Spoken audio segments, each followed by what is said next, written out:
Toujours une joie de se retrouver ensemble dans la présence de Dieu. Dieu est toujours là, mais il aime qu'on se rassemble pour le trouver. Ce matin, j'ai choisi de vous parler du jour du repos. C'est l'un des 10 commandements où Dieu a commandé au peuple d'Israël de mettre un jour à part pour lui. Si j'ai choisi ce thème, je ne crois pas que c'est parce que je suis un jeune père de famille et que parfois le repos est une chose à laquelle j'aspire et dont je manque. Le déclencheur a plutôt été les discussions présentes autour de la question de l'ouverture des commerces le dimanche. Et puis ça fait écho aussi à une remarque que j'ai plusieurs fois entendue, qui donnait un peu l'impression que quand on était chrétien, on respectait les 9 commandements, et puis que le commandement du sabbat, le commandement du repos, on ne savait pas trop quoi en faire, on ne savait pas trop s'il s'appliquait à nous, où le placer. Et ça me semblait intéressant de se pencher un peu plus sur cette question et de voir ce que ça peut nous apporter, ce que ça peut nous dire, que ce commandement-là. Et puis, en préparant, je me suis aussi dit, on espère bientôt à une phase de détente par rapport au coronavirus où beaucoup de choses reprennent. Et au début de l'épidémie, au début des mesures, on avait aussi entendu plusieurs remarques qui donnaient l'impression que, en fait, pour certaines personnes, ça faisait du bien d'être forcé, de s'arrêter, d'arrêter pas mal de choses, de ralentir le rythme. Et c'est peut-être aussi le bon moment de se demander comment reprendre, comment ne pas reprendre un rythme trop effréné pour ceux qui en avaient un. Et cette question du repos, c'est aussi une question qui est toujours complexe pour chacun de nous, parce qu'on ne veut pas être paresseux, et la Bible met en garde contre cela, mais il y a aussi une réalité qui fait que si on essaye d'éliminer le repos, à un moment, on ne tient plus le coup, et c'est pas sain, et c'est pas ce que Dieu demande de nous. Alors, voilà pourquoi ça vaut la peine de se pencher sur ce sujet. Je vais lire maintenant l'institution de ce commandement dans le livre du Deutéronome, au chapitre 5, au verset 12 à 15. Prends soin de me réserver le jour du sabbat, comme le Seigneur ton Dieu l'a ordonné. Tu as 6 jours pour travailler et faire tout ton ouvrage. Le 7e jour, c'est le sabbat qui m'est réservé, à moi, le Seigneur ton Dieu. Tu ne feras aucun travail ce jour-là, ni toi, ni ton fils, ni ta fille, ni tes serviteurs ou servantes, ni ton bœuf, ni ton âne, ni aucune de tes bêtes, ni l'immigré qui réside chez toi. Tes serviteurs et servantes doivent pouvoir se reposer comme toi. Ainsi, tu te souviendras que tu as été esclave en Égypte et que je t'en ai fait sortir grâce à ma puissance irrésistible. C'est pourquoi moi, le Seigneur ton Dieu, je t'ai ordonné de faire ainsi le jour du sabbat. J'ai lu ce commandement dans le livre du Deutéronome. Il est aussi énoncé dans le livre de l'Exode, parce que les 10 commandements sont institués en Exode et rappelés dans le livre du Deutéronome. Et il y a une différence entre les 2 énoncés de ce commandement. Pas dans le commandement lui-même, c'est toujours le même, de réserver un jour au repos et à se tourner vers Dieu, mais dans la justification du commandement. Dans le livre de l'Exode, Dieu justifie ce commandement en disant qu'il a créé le monde en 6 jours et que le 7e, il s'est reposé. Donc d'une certaine manière que même Dieu a pris le temps de se reposer après avoir agi, pris le temps de regarder le travail accompli et de s'en réjouir, de ne pas être enfermé dans faire et faire. Dans le livre du Deutéronome que j'ai lu, La justification de ce commandement, c'est que le peuple a été esclave en Égypte et que Dieu l'en a fait sortir, l'en a libéré. Et je crois que c'est très important et très intéressant parce que ce jour de repos marque que le peuple n'est plus esclave. Un esclave, on le fait travailler 7 jours sur 7. On ne le laisse se reposer que ce qui est nécessaire pour qu'il survive et qu'il continue à travailler. L'esclave est une machine à travailler. Il n'est là que pour faire tourner la machine. On a besoin qu'il survive pour qu'il bosse, mais il n'a pas le droit de vivre, de s'arrêter, de se reposer, de profiter de la vie de sa famille ou de se tourner vers Dieu. Très important aussi, ce commandement ne concerne pas que les hommes libres en Israël, ne concerne pas qu'une classe un peu privilégiée. Et ça serait tentant, je pense, de se dire, on s'accorde un jour de repos, et puis on a des serviteurs et des servantes pour faire le travail pendant ce temps-là. Mais non, le jour de repos est aussi pour les serviteurs et les servantes, pour ceux qui avaient en fait le statut d'esclave en Israël, aussi pour les animaux, aussi pour les immigrés. Ça veut dire que même les esclaves en Israël ne devaient pas être traités comme des esclaves. Que si Dieu avait libéré Israël de l'esclavage, ce n'était pas pour qu'ils oppriment leurs propres serviteurs et servantes, mais que parce qu'Israël avait connu ce que c'était d'être esclave, eh bien il devait laisser aussi ceux qui dépendaient d'eux, ceux qui étaient sous leurs ordres, avoir du repos, jusqu'à leurs bêtes.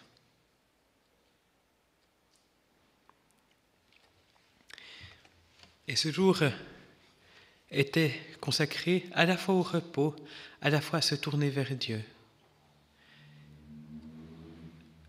Et je crois qu'on a aussi besoin, des fois, de se détacher des nécessités de l'existence, de se détacher de ce qu'il faut faire pour survivre, pour pouvoir regarder vers Dieu.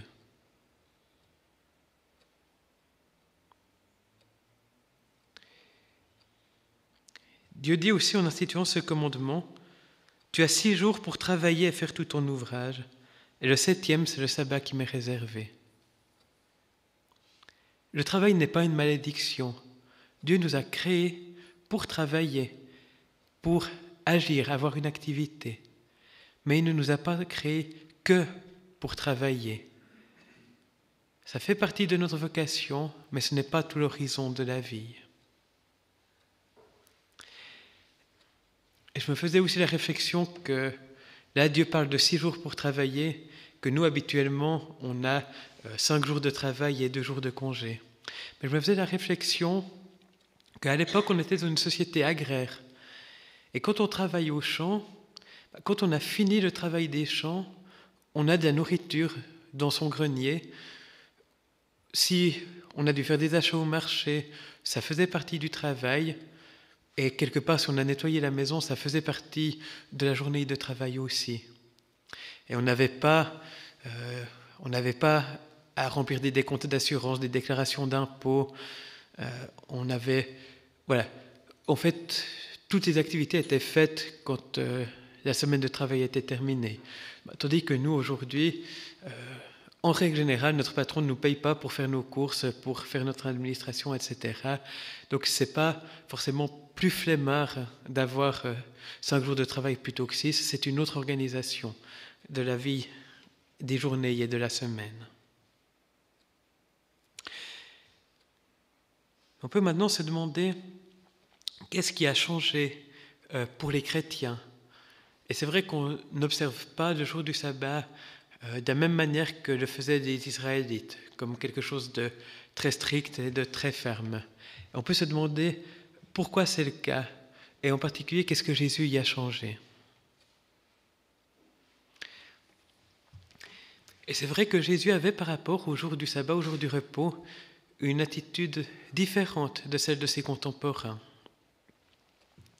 Jésus a entre autres soutenu et pratiqué que l'on pouvait faire du bien le jour du sabbat, qu'il pouvait guérir des malades qui venaient à lui le jour du sabbat, qu'il n'y avait pas à attendre un autre jour, que le jour du sabbat n'était pas une raison de se dispenser de venir en aide à ceux qui en avaient besoin.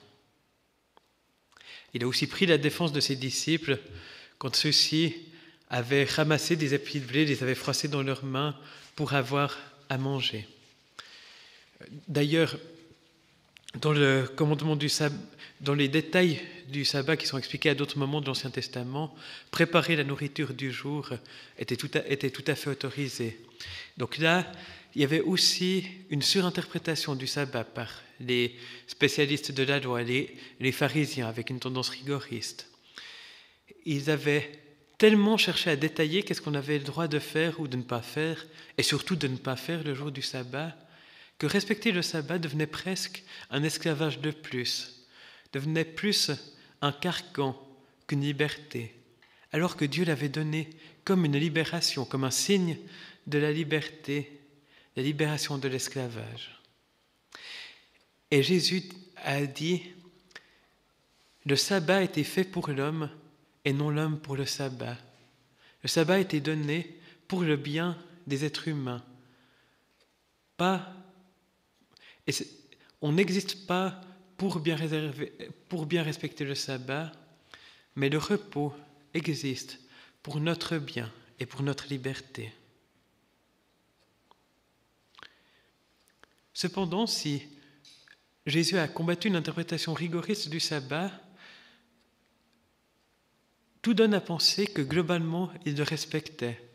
On voit Jésus guérir des hommes le sabbat, on ne voit pas Jésus fabriquer une table le jour du sabbat. C'est vrai qu'on ne voit pas Jésus exercer son activité de charpentier qu'il avait certainement apprise avec son Père. Mais disons qu'on ne voit pas Jésus exercer un travail manuel ou autre le jour du sabbat lui-même. Alors, l'apôtre Paul aura une attitude un petit peu différente en écrivant que certains considèrent certains jours comme spéciaux et les respectent, et que d'autres tiennent tous les jours pour égaux. Et il invite donc à ce que chacun soit convaincu de ce qu'il fait lui-même et agisse en liberté sans juger les autres. Et cette attitude de Paul fait que le sabbat, nous devons le regarder plutôt comme un principe de sagesse que chacun peut appliquer de la manière qui lui semble la plus juste. Mais je crois qu'il reste une sagesse dans ce principe. Et une autre chose qui a un peu changé, c'est que ce qui correspond au sabbat des Juifs serait notre samedi, tandis que pour les chrétiens, le jour consacré au Seigneur par excellence est plutôt le dimanche. Et la raison de ce changement, c'est que Jésus-Christ est ressuscité le premier jour de la semaine, c'est-à-dire le dimanche.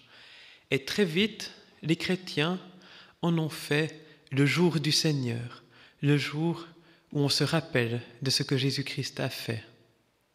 Et pour les tout premiers chrétiens qui étaient des Juifs devenus disciples de Christ, eh bien, ce qui leur était naturel, c'est d'aller au temple ou à la synagogue le samedi avec les autres Juifs et de se retrouver en tant que chrétiens le dimanche.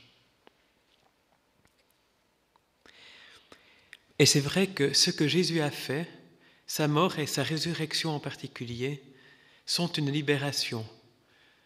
Non plus la libération de l'esclavage de l'Égypte, mais la libération de l'esclavage du péché, la libération de la crainte de la mort. En mourant pour nous, en prenant sur lui nos fautes et en ressuscitant, Jésus a brisé le pouvoir du diable qui utilisait notre culpabilité pour nous accuser et pour nous tenir loin de Dieu. Alors nous ne sommes plus sous l'esclavage de la crainte.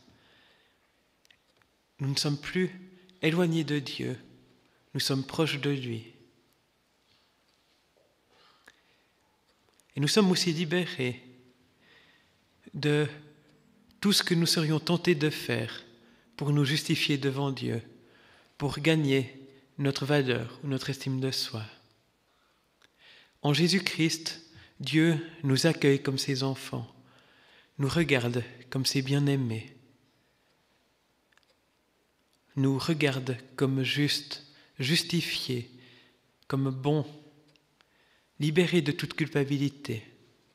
Il n'y a plus aucune condamnation pour ceux qui sont en Jésus-Christ, comme le dit l'apôtre Paul.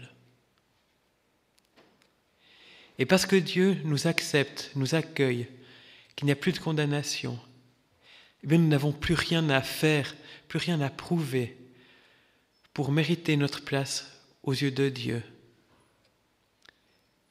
Et parce que Dieu nous regarde avec un regard d'amour, nous donne notre valeur, et nous n'avons plus besoin de chercher notre valeur dans nos accomplissements, dans le regard des autres, dans la réussite professionnelle ou dans la famille parfaite qu'on aurait réussi à mettre sur pied.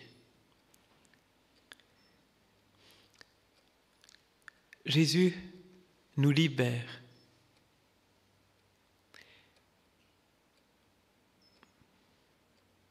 Jésus a dit, « Si le Fils vous libère, alors vous serez vraiment libres. » Et parce que nous sommes libres, nous avons le droit de nous reposer. Nous avons le droit de prendre du temps où on n'est pas en train de faire tourner la machine. On n'est pas en train de faire tourner la machine par notre travail. On n'est pas en train de faire tourner la machine par notre consommation. Et dans l'époque actuelle, on est peut-être bien dans un système qui a encore plus besoin qu'on achète des choses que besoin de notre travail. Et je crois qu'on est appelé à être libéré de cela aussi, d'avoir des temps où on n'est pas en train d'acheter et de vendre, mais où on peut se reposer, se tourner vers Dieu. Aussi des temps où on n'est pas en train de travailler à notre image publique sur les réseaux sociaux, ce qui est aussi une tentation. Et je crois qu'on a chacun pour soi à réfléchir quelles sont les choses qu'on fait dans nos temps de repos et celles qu'on ne fait pas. Quelles sont les choses qui nous fatiguent, quelles sont les choses qui pourraient nous rendre esclaves et dont ça fait du bien de se libérer un moment, dont ça fait du bien, que ça fait du bien de laisser de côté. Et quelles sont les choses, au contraire, qui manifestent notre liberté et qui nous donnent du repos.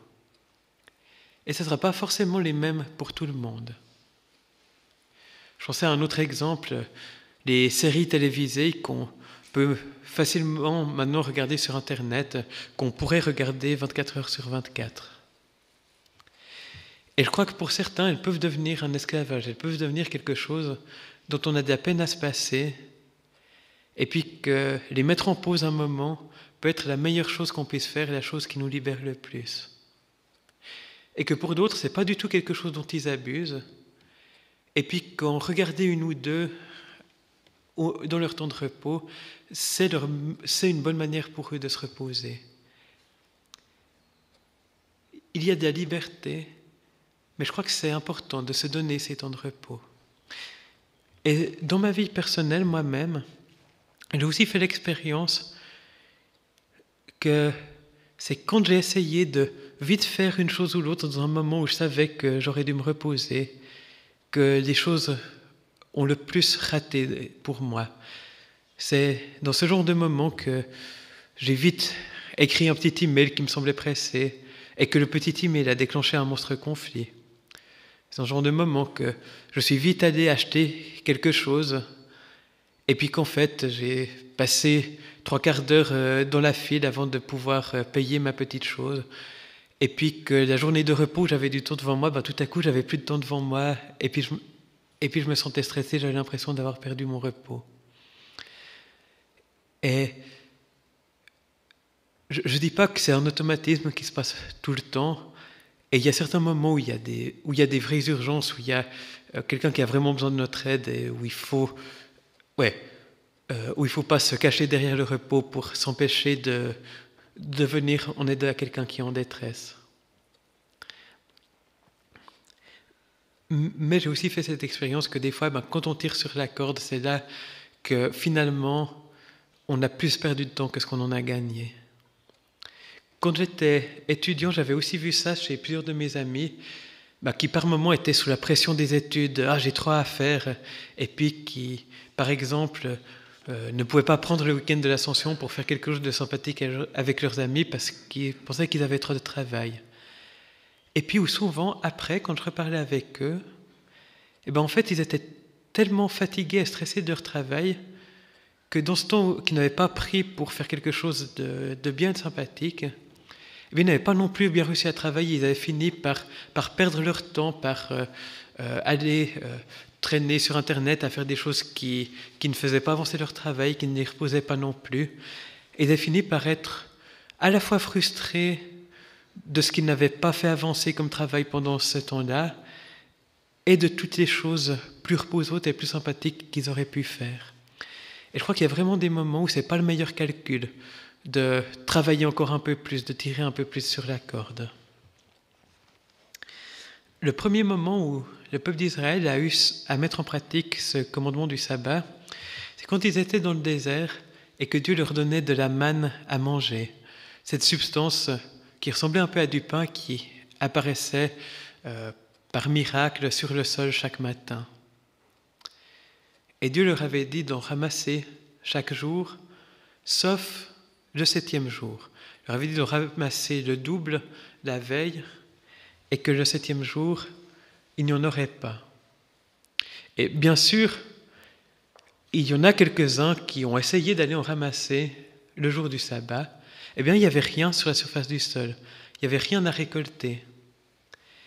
Et je crois que, et c'est un peu cette expérience-là dont je parle, j'ai l'impression que quand j'ai essayé de travailler et que ce n'était pas le moment, il n'y avait rien à récolter. Il n'y avait rien à gagner à le faire.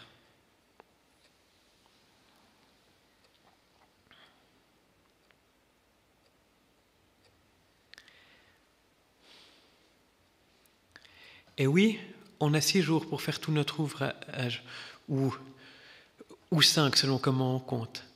Et peut-être que pouvoir bien vivre le sabbat demande aussi d'avoir bien fait ce qu'on avait à faire dans le temps qu'on avait pour le faire. Parfois, il faut s'être donné la peine d'être arrivé au bout de son travail pour avoir la possibilité du repos. Et parfois, il faut simplement laisser du travail attendre, pouvoir dire que non, quelque chose pourra se faire à un autre moment pour avoir ce repos devant soi. Alors je voudrais nous appeler tous à nous réjouir de la liberté que nous avons en Jésus-Christ, à nous réjouir d'être libérés de tout esclavage, à ne pas nous laisser remettre sous un esclavage par les nécessités de la vie, par les attentes des autres, ou par les promesses de ce qu'on pourrait acheter, des loisirs qu'on pourrait vivre. Mais de savoir vivre en liberté, savoir se laisser du temps pour respirer, savoir se laisser du temps pour se tourner vers Dieu. Et ne pas non plus faire de ce qu'on fait pour Dieu un nouvel esclavage. Ne pas s'imposer des choses par rapport à Dieu qui nous épuiseraient, nous pèseraient, mais savoir nous approcher de Dieu comme des enfants qui s'approchent de leur Père, et non comme des esclaves qui doivent venir à l'appel de leur maître. Vivons cette liberté et discernons chacun devant Dieu quel temps il est bon et juste que nous prenions pour le repos et quelles sont les choses que nous faisons bien d'y faire et quelles sont les choses qui nuisent à ce repos que Dieu veut nous donner. Rendons grâce à Dieu qui nous libère. Et nous allons maintenant avoir un petit moment de musique instrumentale pour intérioriser, pour méditer ce que je viens de partager à partir de la parole de Dieu.